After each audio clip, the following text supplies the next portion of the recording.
Hi. Well, if you are interested in bias and the things that people are saying about bias, and there's lots of information out there about bias, then this series of videos is for you, and especially if you're thinking about how it affects menopausal women, because that's what we're here to discuss. Today's video is all about confirmation bias, and the previous video was about social and historical bias, and the video before that was just about bias and what it is and how it affects us. So today we're going to be talking about confirmation bias because my name's Kate Usher. I'm a menopause coach and change strategist, and I'm on a mission to change the way that society and employers view women of menopausal age. So, confirmation bias, what is it? Well, essentially, if you imagine, it's about cutting a tiny hole in a piece of paper and filtering out all the information except that little bit. And that's essentially what confirmation bias is. You are allowing through only the information that is in alignment with your beliefs, your thinking, the way that you believe that things occur. Now, if you don't believe it, if you think that other information is wrong, you don't allow it through.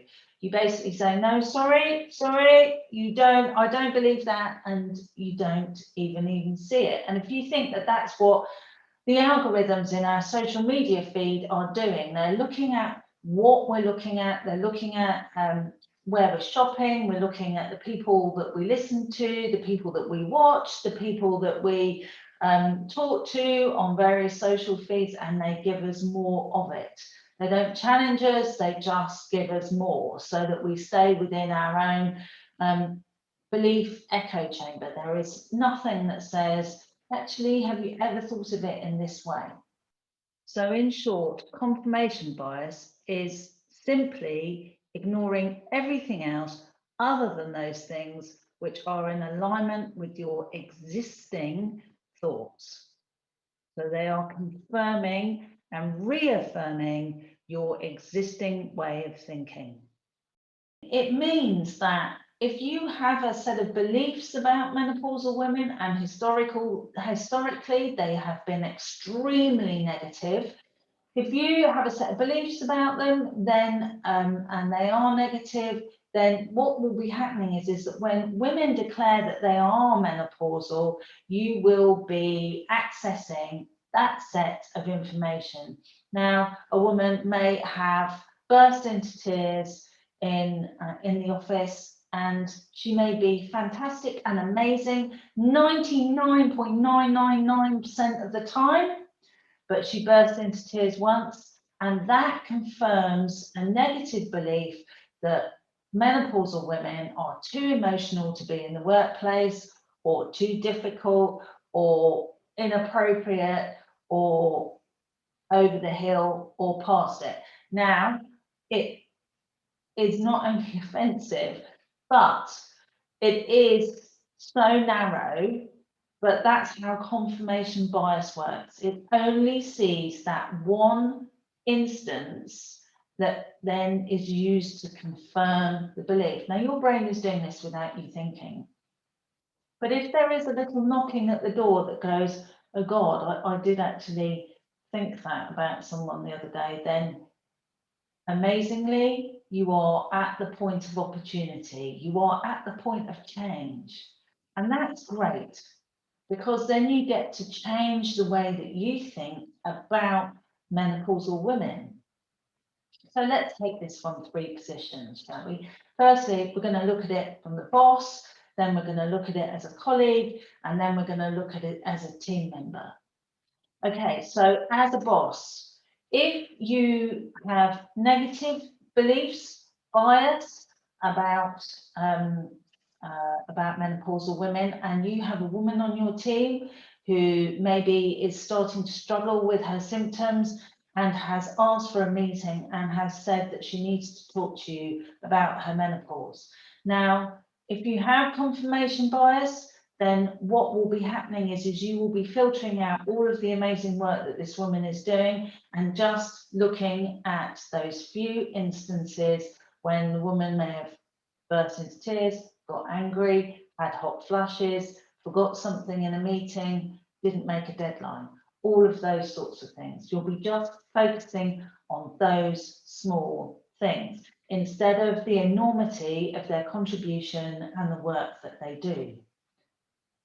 So the way to deal with that is to start to think of each woman in their entirety. What is their contribution to this team?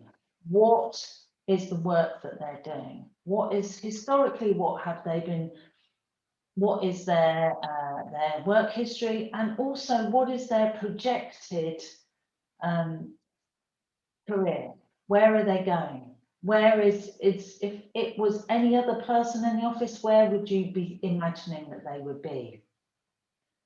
So that will allow you to break that single focus and to see the wider vision. Okay, let's look at it as peers. Now, the same thing is going to happen again. It's possible that your colleague has asked you for a meeting because something happened or there's some rumours going about, and she may be putting the hand out to ask for your support. And if you are playing the confirmation bias, then you will be playing forward a set of beliefs that women are difficult, they're too much trouble, or they're unpredictable at this time in their careers. And oh my goodness me, you don't want to get involved in that. That's too difficult for you to do. Now, if you found yourself thinking that, then now's the time to out that thought and recognize that menopausal women, this is just a very short period of time. It can be between 4 to 10 years, and that may sound like a lot, but it changes as time goes on. And at the end of it, women are extraordinary. And if you're a woman yourself, don't forget, this could be your journey too. So this is the time to step back and say, from a very human perspective, if my colleague needs support, then I'll offer the support that I'm able to offer. And then at the end of it, you have an incredible relationship with this person that will enable you to bolster your career and theirs. Okay, let's talk about team members. If your boss is suddenly behaving unusually and you're thinking, oh my God, I knew she was going to be difficult, and she is difficult. All women of, menopause they're just mad. I knew this was going to be the case. Really, if you find yourself thinking that, it's time to have a very good talking to yourself. Now, I'm not saying that your boss is behaving as she maybe would prefer to behave, in which case then it's time for a conversation. But it's also, again, to look at the bigger and wider picture. Is your boss supportive? Is your boss out there defending you and looking after you? Is your boss a boss who gives you great work and commendation for the work that you do? It's time to focus on that. And that will allow you to balance out what's going on. And I'm not saying it's not a time for a conversation, because it may well be, but it's time to have a balanced view and to take that just very small perspective on menopause and widen it. And look at the person as a whole, because realistically, that's all we're saying, and that's what's being asked for. And that is what you would like in return. After all, we all know a woman in some way or another.